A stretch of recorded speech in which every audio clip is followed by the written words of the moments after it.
Good morning students. Electronic configuration में आपके argon का कॉन्फ़िगरेशन हम आपको बता चुके थे। 1s2 18 पर में 2s2 2p6 3s2 3p6। यहां तक आपके हीलियम, ये नियोन और ये आर्गन। क्वेश्चन है, in potassium 19th electron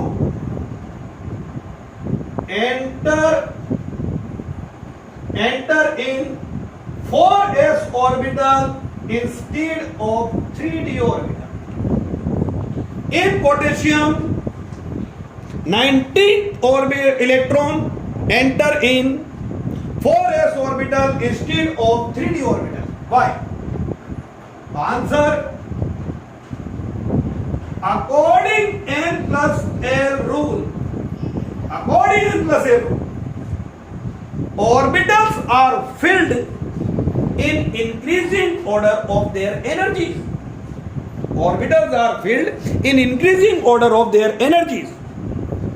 Orbital which has lower value of n plus l has lower energy. 4s and 3d, n, l, n plus l, n 4 and 3, l 0, l 2, 4 and 5. 4s orbital has lower value of n plus l, so it is lower energy. तो ये पहले fill होगा, बाद में 3d fill होगा। तो 19 potassium पर में आपके आ गया था बेटा आर्गन एंड 4s1। आर्गन का मतलब बताया था हमने, 3p के बाद 3d फिल नहीं होगा।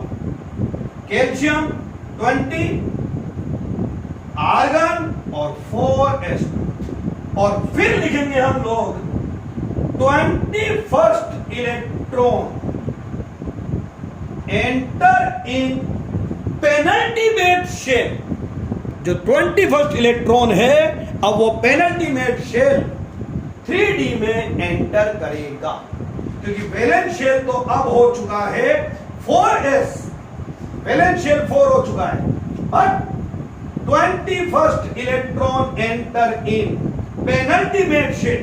पेनल्टीमेट शेल का मतलब होता है outermost shell is called valence shell, और उससे पहले वाला जो एक शेल होता है उसको बोलते हैं पेनल्टीमेट, और उसके भी पहले वाला होता है तो उसे बोलते हैं एंटे पेनल्टीमेट शेल, इनर पेनल्टीमेट या एंटे पेनल्टीमेट शेल।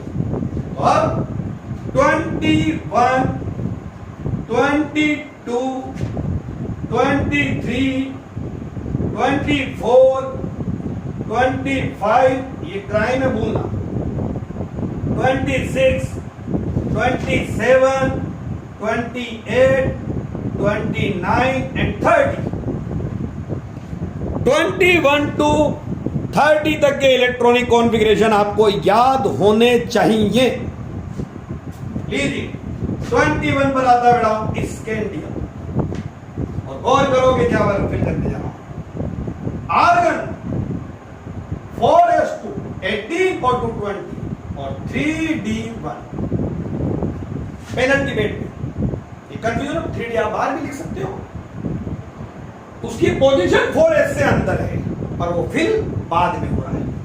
यहां पर मैं बॉक्स डायग्राम में बनाओगे तो आर्गन, और 3d में आपको पता है 5 ऑर्बिटल्स होते हैं। पढ़ा रखा मैंने नेम में, dxy, dyz, dxz, dx square dash y square और dz स्क्वायर, और ये 4s का 1, 4s के 2, तो ये 2।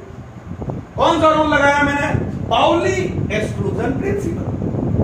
n orbital consist of 2 electron with opposite spin, एक क्लॉकवाइज है और एक एंटी क्लॉकवाइज, और d1 में ये d1 आता है। देन स्कैंडियम के बाद आता है आपके टाइटेनियम। टाइटेनियम में हो गया आपके ये आर्गन 18, 20 और 3d। एक और फिल कर देता हूं, बाकी तो आपको पता ही है। आर्गन ये 3d के 1 2 3 4 5 और ये 4s। तो ये 4s के 2 इलेक्ट्रॉन और ये 3d के 2, तो ये 3d के 2 हो जाएंगे और 4s का 1 हो जाएगा। यहां कौन सा रूल लगा? Hund maximum multiplicity rule. D generate orbital में पहले एक एक इलेक्ट्रॉन सिंगली ऑक्यूपाइड होता है और उसके बाद इनमें पेयरिंग स्टार्ट होती है। वेनेडियम, आर्गन, 3d3 4s2, 18 20 और 23 सेम 1 2 3 आ जाएगा। क्रोमियम मोस्ट इंपोर्टेंट है, क्राइम है इसको बोलना। आर्गन 4s2 और 3d4 होना चाहिए था। एक्सपेक्टेड कॉन्फ़िगरेशन हम ये बता रहे हैं, but half filled and full filled d orbitals are more stable than other configuration. d की कैपेसिटी कितनी होती है बेटा? 10, तो उसका 10 तो फुल फिल्ड है और 5 हाफ फिल्ड है। तो half filled and full filled electronic configuration are more stable.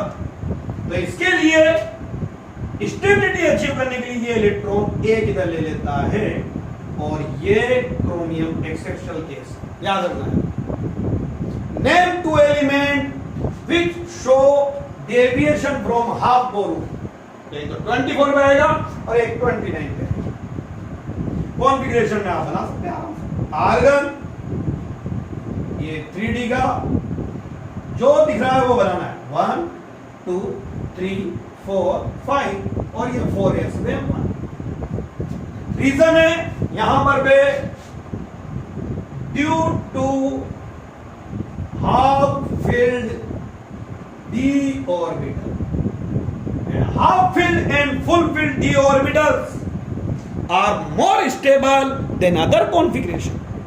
So to achieve stability, chromium show deviation from half core, half core से deviation show। Then chromium के बाद आता है मैग्नीज, 18, 20 और 3d5, ये तो ऑलरेडी है, ऐसा कैसा फील हो जाएगा। 26 पे आता है आयरन, ये याद रखना है आपको भाई। Scandium, titanium, vanadium, chromium, manganese, iron. ये हो जाएगा आपके पास में argon 4s2 3d6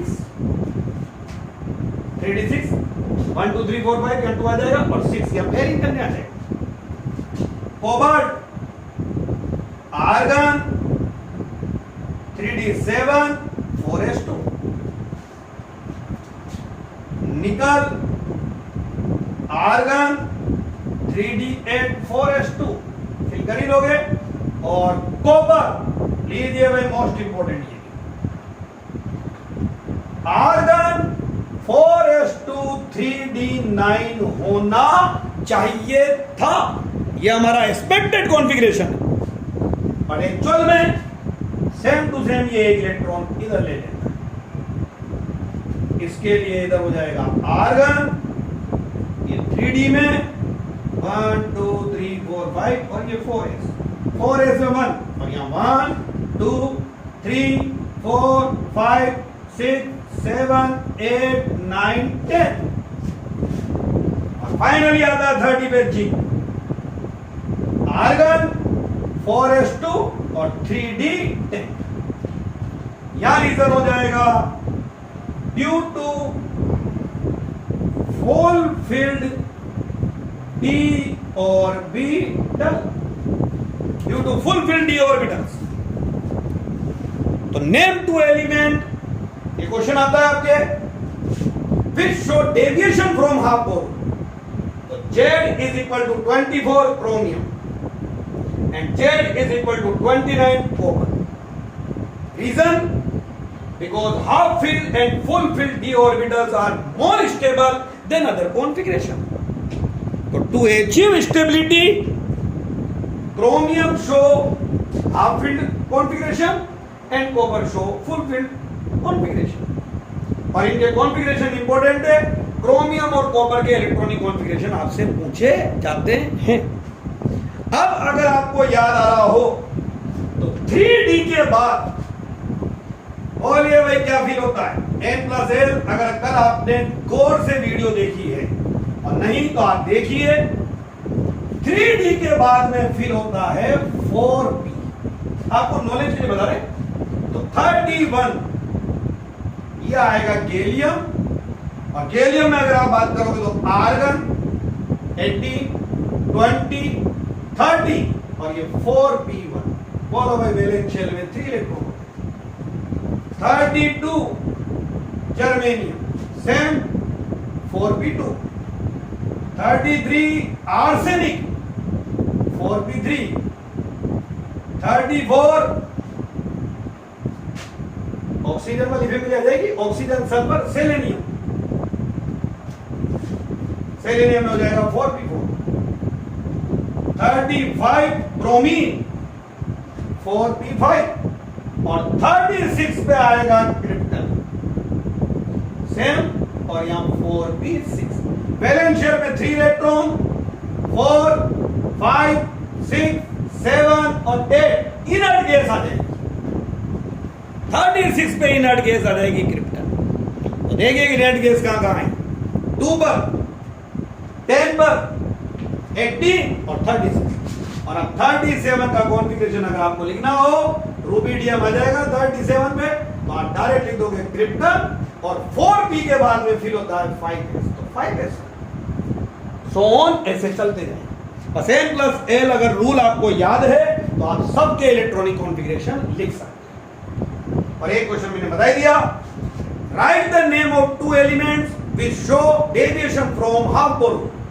Z is equal to 24, that is chromium. Z is equal to 29, that is copper. Reason, due to half filled d orbital configuration and due to full filled d orbital configuration. Full filled and half filled electronic configuration are more stable. और यहां आपका ये chapter complete हो गया। और अब आपका next chapter आता है लेसन नंबर 3, पेरियोडिक टेबल। जब एलिमेंट हो गए तो अब इनका अरेंजमेंट, और आपके कल से नेक्स्ट वीडियो से हम पेरियोडिक टेबल जो है वो स्टार्ट करेंगे। Thank you.